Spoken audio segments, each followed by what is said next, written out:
Thoughts about the fallout on Chris Benoit? What are your thoughts on the whole tragedy? It was terrible. It was.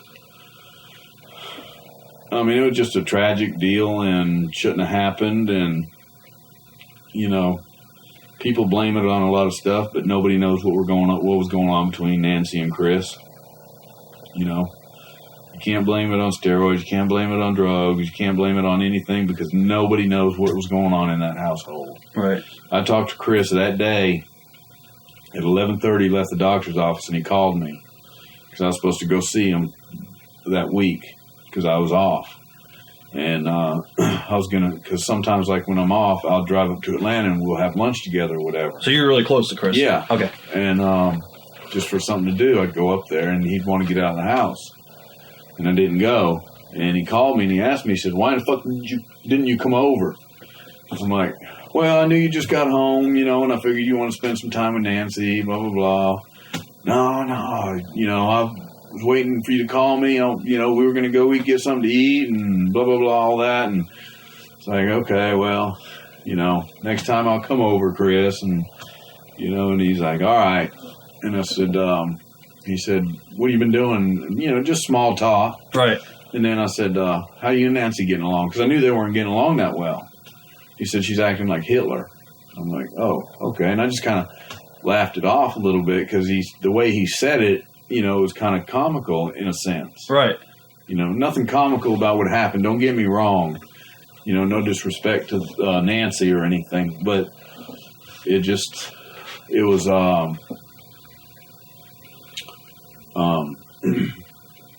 he sounded fine on the phone, and I guess he went home and killed Nancy,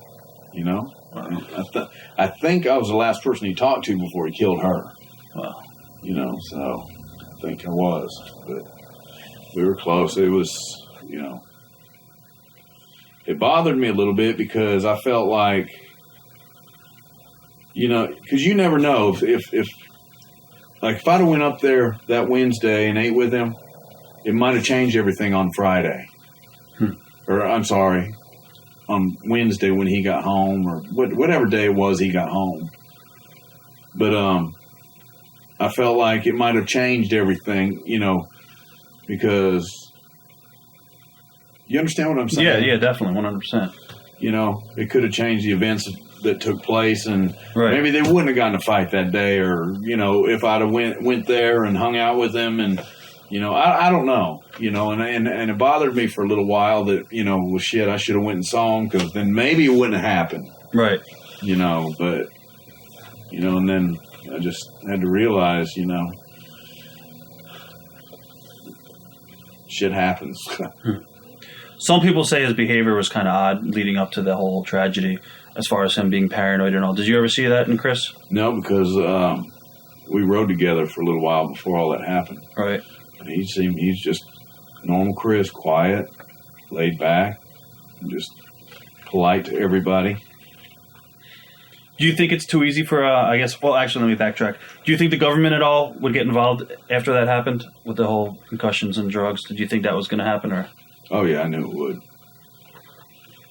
Do you think they have a right to get involved? They don't get involved when drunk drivers kill people. So, what's the difference? More drunk drivers kill people than somebody that would take steroids. Right. What is your take on the whole steroids and pain pills in the business? Well, the thing is, I look at it like,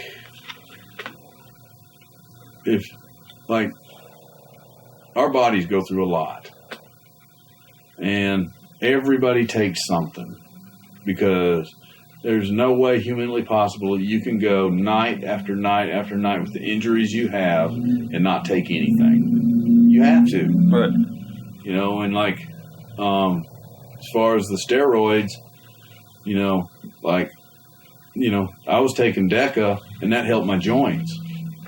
And as soon as they made us start getting off all that stuff, that's when my joints started hurting even worse. But you gotta do what they want you to do, and and that's just the way it is. I don't think the government should have got involved with it. Okay. What is the story behind your infection that you got in your arm in 2006? What happened with that? I worked with Orlando Jordan. Where were we? In Rochester, New York, and he had staph, and I worked with him that night. Well, the next morning, I got it up underneath my armpit, and I couldn't hardly put my arm down or carry my bags home, and I had to fly home that day. I guess for the viewers out there that don't know what staph is, can you explain what it is real quick, just to educate them? It's just an infection where you get like these big boils. I mean, they're like, you can't pop them or nothing. It's just, they're just huge boils, and it's just like, and just like, there's just like, it's hard to explain. You get it from a dirty ring, I guess, bacteria, basically, or? Yeah, I guess. I mean, you live with, your body has the staph. You carry it on you no matter what, but, it's just an extreme type of infection, that you would get, and I mean, it'll kill you. And so I got it. I went home up underneath here, and I took a knife, cut it, started pulling shit out, and it kind of started getting better. Well, then I got all these scars on my arms back here. Right. Then I got one there, and then I got one under there. And started popping up. And so then I was at home that week, and we had TV in Minneapolis, Minnesota. And it was the day Eddie died. And my forearm was like, I'm not exaggerating, it was like that big around. Dr. Rios told Johnny I needed to go home. Need to go to the hospital now. Well, from what I was told, that they wouldn't let me go to the hospital. Said, Bob's got to go overseas. We need him overseas. So, and I was sick. I already felt like I had the flu and everything. So, flew overseas that night after TV. Got there, and our trainer came to the room. Dr. Rios came to the room. And they made an incision in my forearm right here, because that's where it was sticking up about that high. Of course my arm was swollen. Well, they cut it with a knife, and then they started pulling all this junk out, squeezing it, just trying to relieve the pressure. Right. And it helped. And gave me antibiotics and all that. And then every night they taped up my arm from here all the way up to here, and I worked. And I was in a fucking battle royal of all things. They really needed me overseas for a battle royal. So then they drained it every single night. I mean, they just got so much stuff out of it every night. And I was getting sicker and sicker every day. And then, we did TV in Birmingham. And I told Johnny, I said, Johnny, I got to go home. I'm sick. So they flew me home and went to the doctor, and they sent me straight to the hospital. I was in the hospital for 4 weeks. You lost a lot of weight at this period of time, didn't you? Yeah. I got down to about 180, somewhere around there. And then,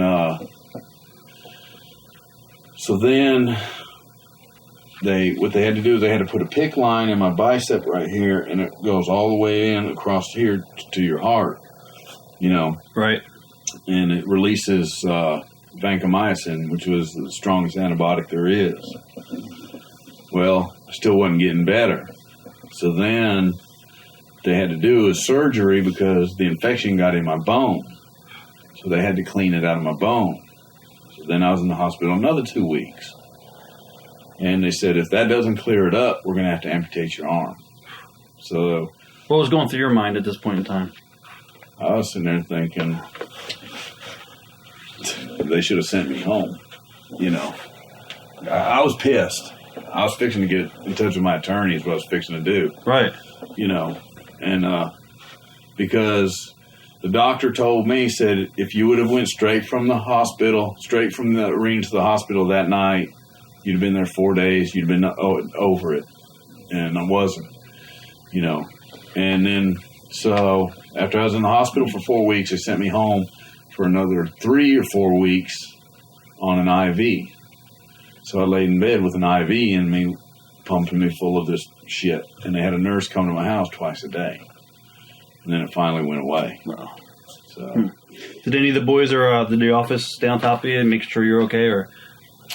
Or Stephanie McMahon called me, checked on me. Chris Benoit called me probably 3 times a week. Booker T called me, checked on me. And that was about it. Was it an eye opener to see who your friends were in the business, or was it just? Because I remember reading that you could have passed away from that. Yeah. They thought I was going to die. You know, because I mean that's how sick I was. Right. I mean I was laying in the hospital bed. I wasn't moving. I wasn't responding to nothing. Watch thousands of exclusive shoot interviews right now on TitleMatchNetwork.com.